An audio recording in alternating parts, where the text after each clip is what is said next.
ఈ romantic songs round లో next contestant is going to be Shruti. మధురమే క్షణమే ఓచలే మధురమే క్షణ. హాయ్ శృతి, హాయ్ సార్, ఎలా ఉన్నావు? బాగున్నాను సార్, మీరు ఎలా ఉన్నారు? I'm very good. ఏ పాట పాడబోతున్నావు? నేను పాడబోయే పాట ఈ వేళలో. చిత్రం గులాబీ, సంగీతం శశిప్రీతం గారు, రచన సిరివెన్నెల సీతారాం శాస్త్రి గారు, గానం సునీత గారు. All the best.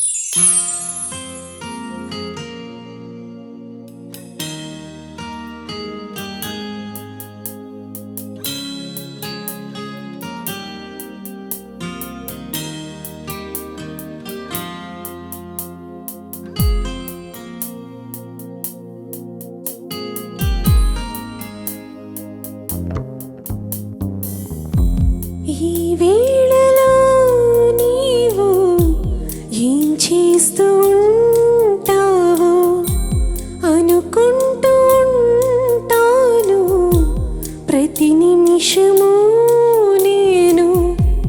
నా గుండె నాడు చేజారిపోయింది, నీ నీడగా మారి నా వైపు రానంది. దూరాన ఉంటూనే ఈ మాయ చేసావు. ఈ వేళలో నీవు ఏం చేస్తూ ఉంటావో.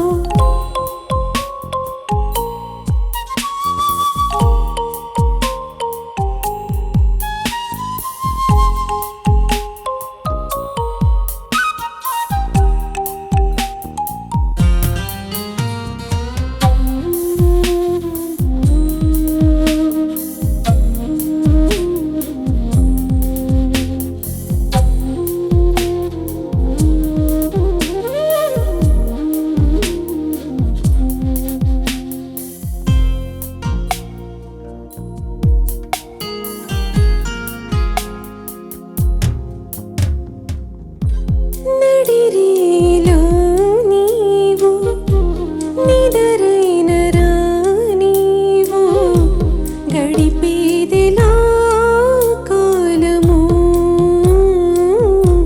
గడిపేదెలా కాలము.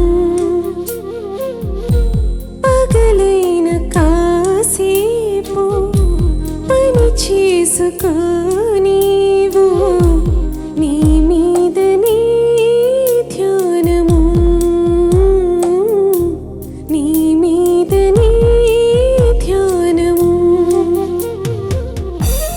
ఏ వైపు చూస్తున్నా నీ రూపే తోచింది, నువ్వు కాక వేరేది కనిపించనంటోంది. ఈ ఇంద్రజాలాన్ని నీవేన చేసింది, నీ పేరులో ఏదో ప్రియమైన కైపుంది. నీ మాట వింటూనే ఏం తోచనీకుంది, నీ మీద ఆశేదో నన్ను నిలవనీకుంది. మతిపోయి నేనుంటే నువ్వు నవ్వుకుంటావు.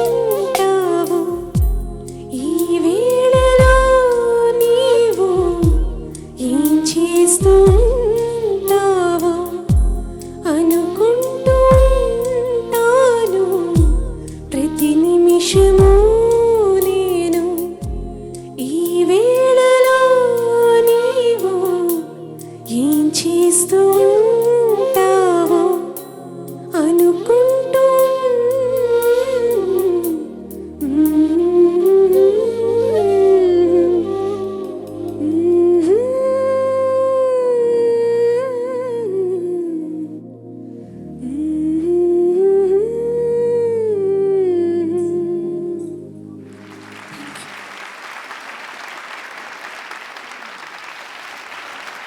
జడ్జెస్. శృతి, నమస్కారం సార్. నమస్తే. ఎంత మంచి పాట, ఎంత బాగా పాడావు. సునీత గారు ఈ పాట 95లో సెప్టెంబర్లో వచ్చిందా? పాడారు. మేలో నా పాట వచ్చింది, తాజ్‌మహల్ పాట. తర్వాత నేను కొంచెం ఒక 3-4 నెలలు సీనియర్ అనుకోండి. కానీ కూకట్పల్లి నేను హౌసింగ్ బోర్డ్‌లో అప్పుడు ఉంటున్నప్పుడు అక్కడ హోటల్‌కి వచ్చినప్పుడు అక్కడ వాళ్ళు పెద్ద పెద్ద సిస్టంలో వినిపించేవాళ్ళు. ఈ పాట వినిపిస్తున్నప్పుడు పాట వింటూ ఎంత మైమరిచిపోయేవాడినో నేను.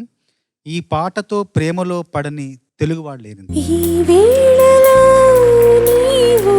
అంతమంది తెలుగు వాళ్ళందరినీ కూడా ఈ పాటతో ప్రేమలో పడేసిన పాట. అంత చక్కగా గానం చేశారు. ఈ వేళలో ఇప్పుడు మనం అనుకుంటాం మన ప్రేయసి గురించి కానీ, మన ప్రియుడి గురించి కానీ, మామూలుగా అనుకుంటాం. ఏం చేస్తుంటాడు తను? బట్టలు ఉతుకుతోందో, భోంచేస్తుందో, పడుకుందో, పడదోకుంటుందో, మనం చదువుకుంటుందో, మనం మామూలుగా తను ఏం చేస్తుంటుందో అని మామూలుగా అనుకుంటాం. ఆ సహజమైన భావాన్ని పాటలో పెట్టారు. ఈ వేళలో నీవు ఏం చేస్తూ ఉంటావో అనుకుంటూ ఉంటాను ప్రతి నిమిషము నేను. ఈ పాటలో కవిత్వం లేదండి. ఈ పాటలో ఉన్నదంతా జీవితమే. శాస్త్రి గారు అంత బాగా రాశారు. ఆ స్థితికి వెళ్ళి రాయడం అనేది చాలా గొప్ప విషయం, కష్టమైన విషయం. శాస్త్రి గారు ఎంత బాగా రాశారో. సునీత గారు ఈ పాట పాడకపోతే మనకి ఒక మాధుర్య డోల మనకు లభించేది కదా మన సమాజానికి. ఈ ఒక్క పాటతో ఎన్ని పాటలు పాడింది. నేను సునీత గారి గురించి ఒక మాట చెప్పాలని ఎప్పటి నుండి ఒక మాట దాచిపెట్టుకున్నా. ఆ మాట చెప్తున్నాను. సమాజం, లోకం ఆవిడకెంత దుఃఖాన్ని ఇచ్చిందంటే దాంతో పెద్ద సౌఖ్య సముద్రాన్ని నిర్మించుకునేంత దుఃఖాన్ని ఇచ్చింది. మధుర ధీర గంభీర గాయని సునీత గారు. ఆవిడ పాడిన ఈ పాట చాలా చాలా బాగా పాడారు. Thank you so much. మేమందరం కూడా ఎంత మురిసిపోయామో, మైమరిచిపోయామో పాడుతుంటే. చాలా మంచి పాట అమ్మా, బాబా. Thank you so much sir. Shruti, నమస్కారం సార్. బిగ్గెస్ట్ సక్సెస్ ఏమంటే పాట పాడిన ఒరిజినల్ సింగర్ ఉన్నప్పుడు ఆ ఒరిజినల్ సింగర్ ముందు ఇలా ధైర్యంగా ఇంత బ్యూటిఫుల్గా రెండర్ చేయడం ఒక పెద్ద blessing. And today I think you are blessed. You sang it so beautifully. Thank you so much sir. Every word, అంటే ఆ పాటని చాలా ప్రేమించి మీరు అనుభవించి పాడారు కాబట్టి we also enjoyed thoroughly. Thank you so much. Last ఎపిసోడ్లో నువ్వు అంత బాగా పాడారు. అండ్ నౌ అగైన్ చాలా కన్సిస్టెంట్గా beautiful rendition. And thank you Sunitha గారు.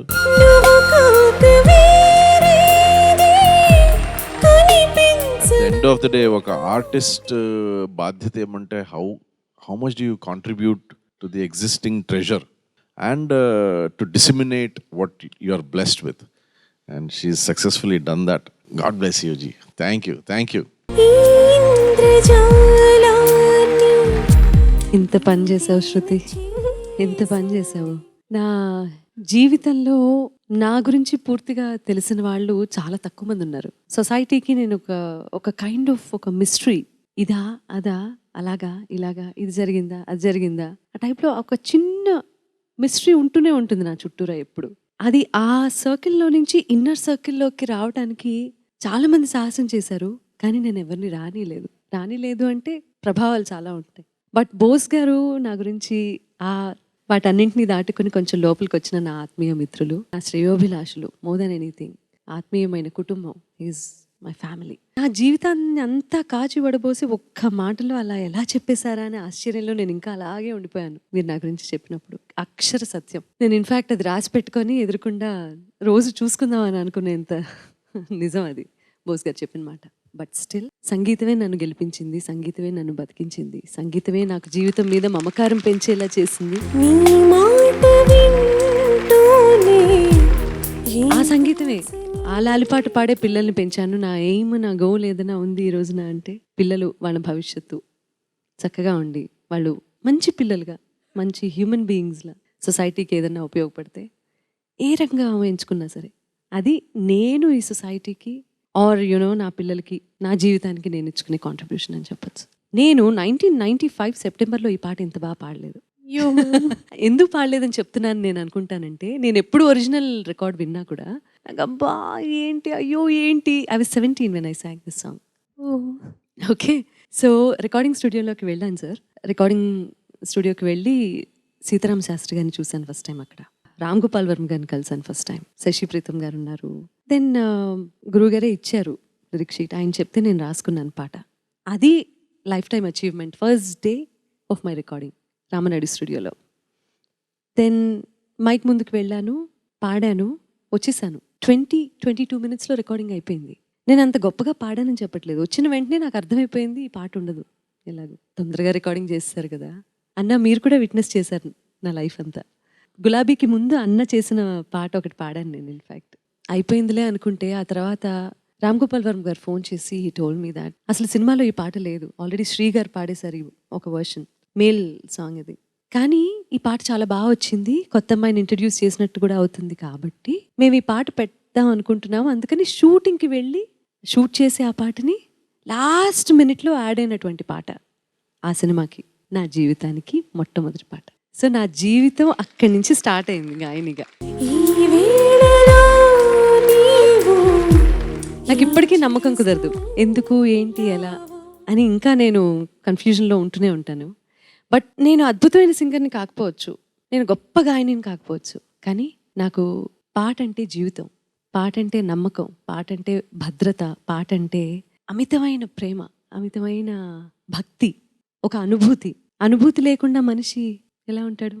నేను పొందే అనుభూతి ఏంటంటే పాటే. అందుకని నేను ప్రాబబ్లీ ఈ స్థాయిలో కూర్చోగలిగాను, అదే నా అర్హత అని నేను భావిస్తాను. కాబట్టి ఇంత మాట్లాడించావు నువ్వు నా చేత ఈరోజు. You did a very nice job. Thank you so much ma'am. చాలా సర్ప్రైజ్ చేసావు మమ్మల్ని. ఎందుకంటే నిజం చెప్పాలి అంటే శృతి, బిగినింగ్ ఇనీషియల్ రౌండ్స్లో నీ పర్ఫార్మెన్స్తో కంపేర్ చేస్తే I don't know suddenly what happen, or నువ్వు సెలెక్ట్ చేసుకుంటున్న సాంగ్స్ లేకపోతే నీకు అర్థమైంది కాంపిటీషన్ ఏంటి అనేది. సో గ్రాడ్యువల్గా నువ్వు చూపిస్తున్నటువంటి ఇంప్రూవ్మెంట్ చూస్తే చాలా సంతోషంగాను చాలా గర్వంగాను ఉంది. Thank you so much ma'am. Jayaprakash garu thank you so much. Charan thank you so much. మీ అందరికీ thank you so much. Anil thank you. Bose garu and all the cameramen, everybody, especially ETV. Ma'am because కాదు, ఇంకా ఉంది, సీజన్ ఉంది, But ఇంకా still, చాలా let సీజన్లో me మీరే talk. జడ్జ్ ఏదో ఇప్పుడు 1995 ఈటీవీ స్టార్ట్ అయింది. గులాబీతో నా జర్నీ స్టార్ట్ అయింది with ETV also. So it's a long long long long journey. So happy and grateful. Thank you so much all of you. Well done Shruti, thank you so much sir. All the best, will see what happens. Good luck. Thank you so much.